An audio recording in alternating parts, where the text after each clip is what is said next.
Alright. Ayan po guys, magluluto po tayo ngayon ng adobong paa ng manok guys. So ayan po guys, kumukulo na. Hindi ko na naipakita yung pag-process. Napakasimple lang naman po ang pag-process nito guys.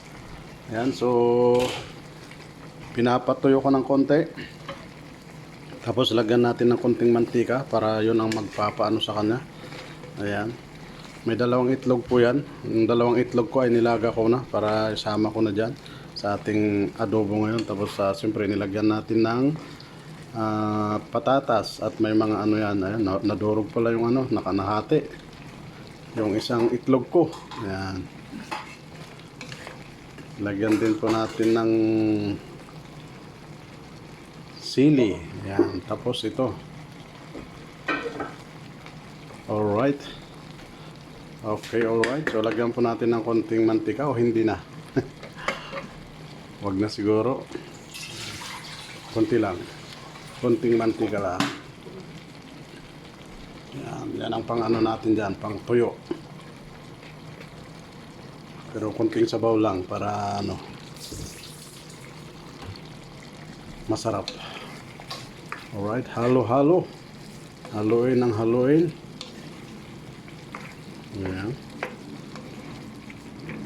Mapaparami na naman tayo ng kanin nito. Sigurado. 3 pangat. Diba kuya? 3 pangat to. Eh magraramadan pa. Simula na sa Huwebes ba? Inshallah, Miyerkules. Merkules ano? Yan, so alright. Takpan natin mga 3 minutes. Kakain na tayo. Nagugutom na ako, walang pananghalian. Aba. Kailangan na. Alright, ayan guys. Kainan na.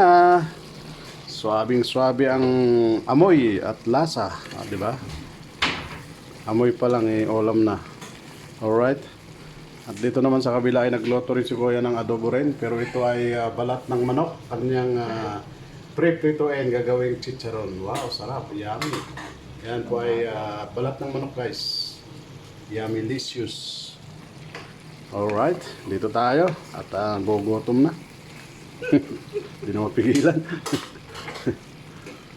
Okay, alright. Ayan po guys, pwede na siguro to. Ayan, malambot naman na yung paa ng manok guys. Pinakuluan naman natin yan. Okay. Go. Let's go! Yun. Kainan na! Bye-bye!